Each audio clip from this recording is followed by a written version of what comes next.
तर एक मोठी बातमी समोर येते आहे। अरुण गवळी यांना जामीन मंजूर करण्यात आला आहे। सुप्रीम कोर्टाकडून अरुण गवळी यांना जामीन मंजूर करण्यात आलेला आहे। त्यांची नागपूर जेलमधून सुटका देखील करण्यात आली आहे। मोठी बातमी आपण बघतोय। अंडरवर्ल्ड डॉन अरुण गवळी यांची नागपूर मध्यवर्ती कारागृहातून सुटका करण्यात आली आहे।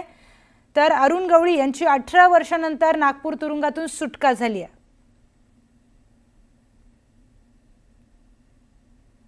अंडरवर्ल्ड डॉन अरुण गवळी यांची नागपूर कारागृहातून सुटका करण्यात आलेली आहे।